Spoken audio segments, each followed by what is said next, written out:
The old man huddled in the doorway of a crumbling tenement, wrapped in a threadbare coat, with a clown makeup that had seen better days and 100 worse nights. His name was Aaron, though nobody ever called him that. He was simply the old clown to those who passed him on the street, indifferent or occasionally contemptuous. His makeup was a wild tangle of black, gray and dirt, and his eyes, though bloodshot and bleary, held a glimmer of something that might have been wisdom, or madness, or a combination of both.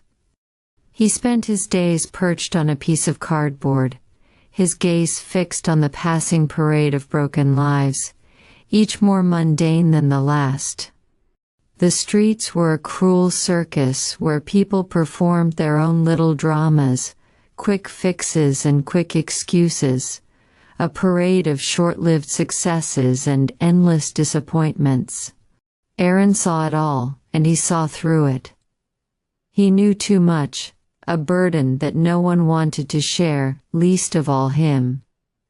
It was a bitter, wind-chilled evening when he first saw her, an aspiring actress with starry eyes and a penchant for melodrama. She walked past him with her nose turned up, and a self-important stride that suggested she was too good for this world. Aaron had seen her many times before, weaving through the same streets, always on her way to a grander life that seemed perpetually just out of reach. "You're a fool," Aaron muttered to himself, but loud enough for her to hear.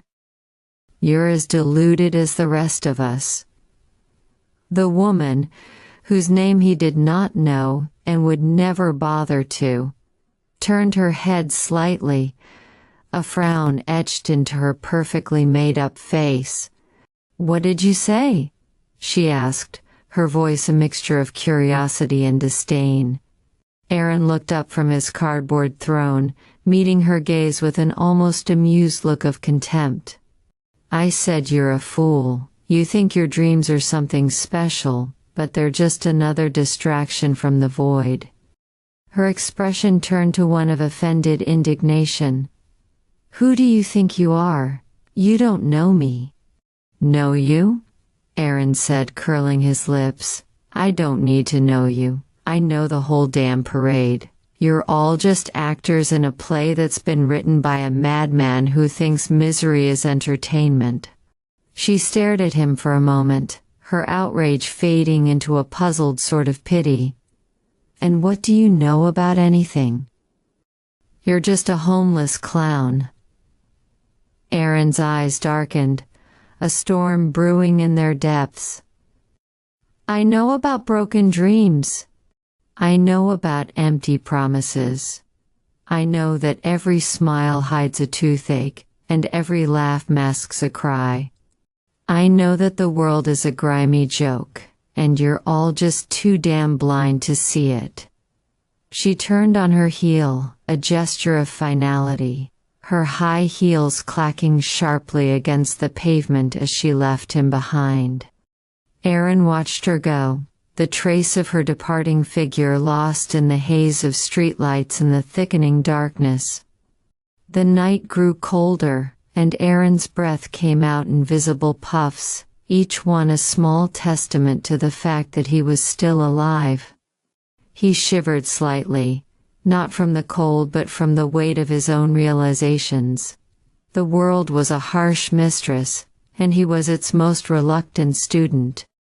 He'd learned too much, seen too clearly, and, in doing so, had become a kind of tragic oracle of the everyday suffering that everyone else was too busy to notice. He took a swig from a bottle wrapped in brown paper, the cheap alcohol burning its way down. It was a poor excuse for solace, but it was all he had. He closed his eyes for a moment, letting the darkness inside him expand and swallow the night. Aaron's knowledge was a burden he carried alone.